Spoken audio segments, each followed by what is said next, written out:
Vamos a hablar del colesterol, que es un tipo de grasa necesaria en nuestro cuerpo para que él funcione correctamente. Ahora vamos a hablar qué pasa cuando el colesterol sube o baja, riesgos cardíacos de circulación, pero nos acompaña el doctor Warner Rodríguez, doctor internista. Bienvenido, doctor, un placer tenerlo en casa. Gracias por invitarme. Vamos a hablar de ese colesterol. ¿Qué pasa cuando una persona es diabética y padece también del colesterol alto? Ok. Bueno, tal vez lo importante cuando hablamos, digamos, de estas dos enfermedades, diabetes y colesterol, tal vez lo importante es no solo relacionarlas entre ellas, sino también relacionarlas con todo lo que es el aparato circulatorio. Sobre todo si consideramos que las enfermedades del sistema circulatorio son la principal causa de muerte en nuestro país. Ajá. Y la principal causa de muerte por aparato circulatorio es la enfermedad cardiovascular. Entonces ya por ahí podemos ir más o menos viendo que obviamente los problemas de diabetes, los problemas de colesterol van a tener una importancia o una relevancia muy significativa en lo que es los infartos en el miocardio. Ok, entonces, básicamente lo que ocurre con estos grupos de enfermedades es que la diabetes, digamos los niveles altos de azúcar en sangre, lo que van a producir es una alteración en los vasos sanguíneos. Y al producirse esta alteración se van a empezar a inflamar. Que esta inflamación que ocurre en los vasos sanguíneos va a alterar mucho el metabolismo de un montón de sustancias en el cuerpo, incluido azúcares y el colesterol, sobre todo el colesterol malo, y también triglicéridos. La consecuencia de tener esto así es que va a producir una inflamación de estos vasos, como te decía, y digamos a largo plazo eso es lo que va a traer todas las consecuencias, digamos, a nivel de ojos, a nivel cerebral, a nivel de riñones y a nivel cardíaco. Al mismo tiempo, esta alteración en el metabolismo de estas sustancias también van a producir una especie de círculo vicioso, porque van a producir también alteraciones a nivel de páncreas, en las células que producen la insulina, y entonces vamos a tener todavía menos insulina para poder contrarrestar estos fenómenos que estamos viendo a nivel circulatorio.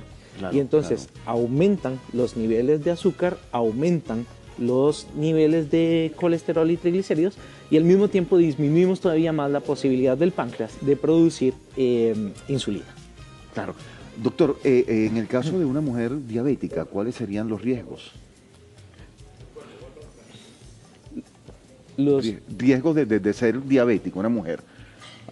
Bueno, pues básicamente el riesgo de diabetes en una mujer de población costarricense es un poquito menor que en la población masculina, excepto después de que pasan el periodo de la menopausia, en cuyo momento se van a tender a equiparar. Pero las mujeres sí tienen un riesgo un poquito menor que los hombres. Menor que el hombre. Exacto. Ahora bien, ¿cuál sería el valor de la medida de nuestro colesterol? Siendo una persona normal, me imagino que debe ser diferente a un paciente diabético, ¿no? Sí, sin duda alguna. Y ahí, digamos, no solo es importante tomar en cuenta la diabetes como un factor de riesgo, sino que hay un montón de factores de riesgo que tenemos que considerar. Entonces, lo principal cuando vemos a un paciente es siempre individualizarlo. No podemos tratarlo como si fuera una receta de cocina que todo el mundo se va a tratar igual, sino que dependiendo de los factores de riesgo que tiene esta persona, hay por lo menos 5 escalas que podemos utilizar para decir a 10 años cuál es la posibilidad que tiene esta persona de tener enfermedad cardiovascular. Entonces, dependiendo del riesgo que tenga, así va a ser los niveles de colesterol y los niveles de, sobre todo colesterol. El azúcar siempre queremos tenerla, digamos en rangos de normalidad, en la medida de lo posible. Los valores que es difícil, pero sería lo óptimo. Pero con respecto al colesterol, sí tenemos algunos valores ya bien definidos, establecidos, de acuerdo con ese riesgo que te decía que tiene la persona a 10 años. Entonces, por ejemplo, una persona solo por el hecho de ser diabética ya cae dentro del rango de riesgo alto. Hay riesgo bajo, moderado, alto, muy alto y excesivamente alto.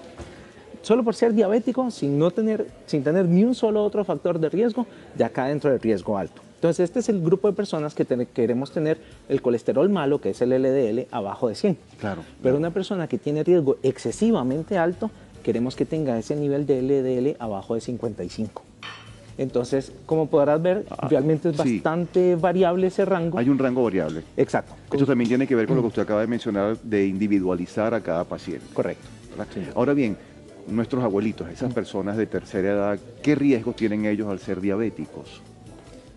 Bueno, definitivamente, bueno, la edad solo por edad ya es un factor de riesgo. Ya es un factor de riesgo. Y de hecho, en esta escala que te decía, que uno mide factores para ver a 10 años la posibilidad de tener enfermedad cardiovascular, la edad es lo primero que uno le va a preguntar al paciente. Entre más edad, eso es directamente proporcional, entre más edad, más riesgo.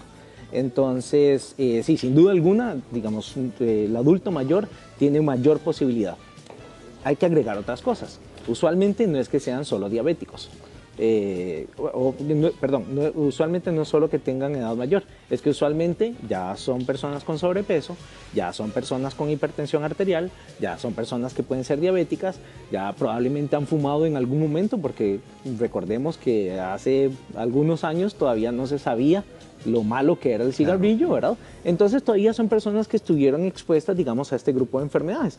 Incluso puede ser que estuvieran expuestos a, por ejemplo, el humo de leña y que tengan enfermedad pulmonar por eso, y eso también se asocia a comorbilidades como la enfermedad cardiovascular. Claro. Entonces, no hay que considerar solo la edad, sino, de nuevo, hay que individualizar al paciente y verlo, digamos, en función de los factores de riesgo. Me gusta eso que usted menciona mucho, individualizar a cada persona, ¿no? Por sus antecedentes además. Pero sigamos con los abuelitos. De repente yo le estoy haciendo un chequeo a mi abuelo y sé que no es diabético porque lo llevo controlado, pero resulta que llega un día y me dicen, mira, sí, es diabético. ¿A qué se debe ese cambio en tan corto tiempo que uno diga, no era, pero ahora sí, ¿no? Claro. Bueno, ahí va a haber varios factores que están jugando un papel.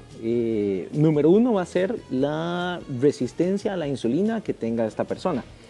Porque si no era diabético y de repente lo es, entonces muy probablemente está dentro del grupo de los diabéticos de tipo 2. En este grupo de personas, probablemente el páncreas estuvo batallando y produciendo insulina como pudo, hasta que llegó un punto en el que ya el páncreas se cansó. Sí. Y la resistencia a la insulina de esta persona, que básicamente corresponde a que a nivel periférico la insulina no puede agarrar ese azúcar, digamos, de la sangre y llevarla a los órganos que se ocupan para que nos sirva como fuente de energía. Entonces, cuando llegamos a este punto en que ya ese mecanismo se cansó, entonces ya ahí es cuando empezamos a ver ya los niveles de azúcar elevados. Y con esto también hay algo muy importante. No solo está la diabetes. Diabetes decimos cuando le hacemos un control a la persona y en ayunas está arriba de 126. Ok, también está la prediabetes. La prediabetes es cuando está entre 100 y 126. Es un término que a mí realmente no me encanta, porque al decir prediabetes casi que estamos diciendo es que usted va a ser diabético. Va a ser diabético, sí. Este es un grupo muy importante que debemos de captar a nivel de medicina, porque es el grupo en el que podemos trabajar, es el grupo en el que podemos hacer cambios importantes para evitar que esta persona desarrolle diabetes. Y básicamente son cambios en el estilo de vida, no es tampoco nada muy complicado, pero sí es el grupo con el que podemos trabajar y evitar que esa persona haga diabetes y las complicaciones que esto va a llevar a futuro. Entonces sí es un grupo importante, digamos, a tomar en cuenta. Surgen muchas preguntas, ¿no? Por ejemplo, una amiga que le hayan dicho es prediabética. Ya usted mencionó que uno tiene a pensar que hoy voy a ser diabético, ¿no? Es prediabética, pero además está recibiendo terapia de sustitución hormonal. ¿Hay algún riesgo? Ok, realmente con respecto a la terapia de sustitución renal, se han hecho un montón de estudios desde hace un montón de años para ver qué tanto la terapia de sustitución renal tiene un papel sobre no solo sobre la diabetes, sino sobre la enfermedad cardiovascular o del sistema circulatorio. Okay. Lamentablemente no se ha podido encontrar que haya una relación directa de mejoría entre la terapia de sustitución hormonal y la enfermedad cardiovascular. No existe.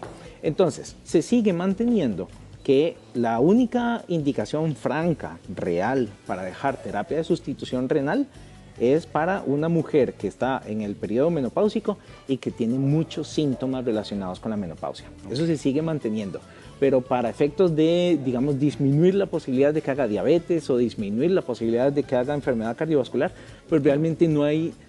De hecho, las guías internacionales no recomiendan usar terapia de reemplazo hormonal con esa razón. Okay. Solo si está con muchos síntomas, si está, digamos, con la sudoración, con los problemas de pelo, todo ese tipo de cosas que usualmente a las mujeres les preocupa mucho, la osteoporosis, por ejemplo, tratar de, digamos, disminuir la posibilidad de que la desarrollen. Entonces, en esos casos sí está indicado. Pero para lo otro, digamos, diabetes, enfermedad cardiovascular y todo, realmente no. Esa no es una indicación franca. Se usa pero realmente no es una indicación, digamos, que las guías internacionales recomiendan. Claro, una mujer que sea diabética, ¿con qué otro tipo de enfermedad podría relacionarse? Bueno, realmente es una pregunta excelente, porque ahí entonces vamos a meter un grupo de condiciones que definitivamente pueden predisponer a una mujer, y no solo a una mujer, también a un hombre, claro. a hacer niveles altos de azúcar. Y entonces ahí vamos a meter, por ejemplo, y digamos también de colesterol y triglicéridos. Ahí vamos a meter, por ejemplo, las personas con problemas de tiroides. Cuando la tiroides deja de funcionar, es muy probable que esta persona, hombre o mujer, empiece a hacer problemas de colesterol malo alto, triglicéridos altos, colesterol bueno bajo, y al mismo tiempo, exacto, también pueden desarrollar niveles altos de azúcar en sangre. No necesariamente diabetes, pero por lo menos lo normal es que, o lo usual es que sí lo vayan aumentando. Ahora, ¿qué es lo importante con esto? Que si corregimos el trastorno de la tiroides, el hipotiroidismo, que es el que se asocia a esto, dándole hormona tiroidea, hay una muy buena posibilidad de controlar los niveles de tiroides en el cuerpo y con eso disminuir la posibilidad de tener complicaciones otro riesgo, a futuro. de otro tipo de enfermedades. Hay otras, también hay medicamentosas, por ejemplo. Claro. Un buen ejemplo son las personas que toman medicamentos relacionados con la famosa cortisona. Hay algunas condiciones que lamentablemente no nos podemos brincar el uso de esteroides, como la cortisona. Este grupo de personas también van a agregar sobrepeso, van a empezar con problemas de colesterol y de azúcar también. Hay que controlarse muy bien y ese tema también hay que tocarlo. Alimentación. ¿Qué tan importante es que mantengamos una buena alimentación para tener todos nuestros niveles, en este caso hablando del colesterol, para tenerlos en raya? Claro, esa es una pregunta importantísima. Usualmente la vida actual nos obliga en cierta forma a tener estilos de vida no saludables.